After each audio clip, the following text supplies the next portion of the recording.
Hello everyone, how are you doing? I hope you're doing good. Today in this video session, I have come up with an interesting and advanced spoken English phrase, get something across.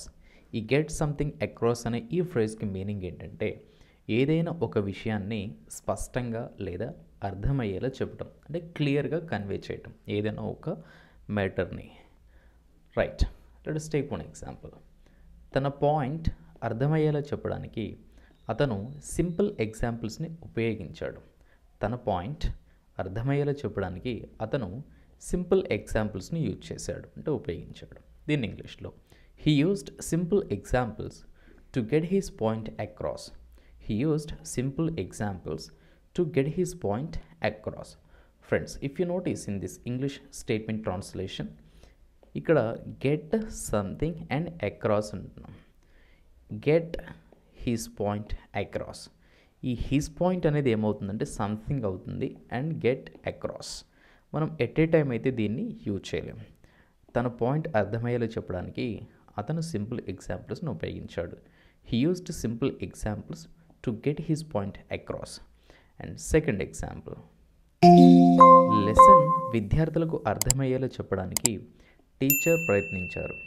Lesson విద్యార్థులకు అర్థమయ్యేలా చెప్పడానికి teacher ప్రయత్నించారు. మరి దీని ఇంగ్లీష్లో teacher try to get the lesson across to the students.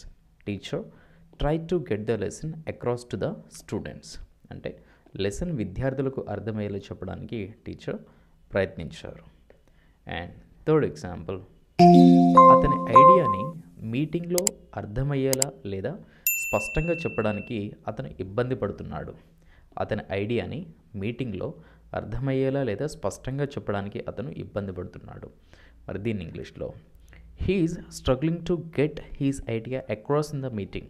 He's struggling to get his idea across in the meeting అంటే అతని ఐడియాని మీటింగ్లో అర్థమయ్యేలా చెప్పడానికి లేదా స్పష్టంగా చెప్పడానికి అతను ఇబ్బంది పడుతున్నాడు. అండ్ లాస్ట్ ఎగ్జాంపుల్ హియర్, మీ నిర్ణయాన్ని వారికి మీరు స్పష్టంగా చెప్పాలి. మీ నిర్ణయాన్ని వారికి మీరు స్పష్టంగా చెప్పాలి. దీన్ని ఇంగ్లీష్లో you must get your decision across to them. You must get your decision across to them అంటే మీరు మీ నిర్ణయాన్ని వారికి స్పష్టంగా చెప్పాలి. సో ఫ్రెండ్స్, ఈ విధంగా ఏదైనా ఒక విషయాన్ని స్పష్టంగా లేదా అర్థమయ్యేలా చెప్పడం అని వచ్చే సందర్భంలో ఈ గెట్ సంథింగ్ అక్రాస్ అనే ఈ ఫ్రేజ్ని అయితే యూజ్ చేయాల్సి ఉంటుంది. ఐ హోప్ ఈ వీడియో మీకు నచ్చింది అనుకుంటున్నాను. ఈ వీడియో నచ్చినట్లయితే డెఫినెట్గా లైక్ చేసి నాకు సపోర్ట్ అయితే చేయండి. Happy learning. Thanks for watching.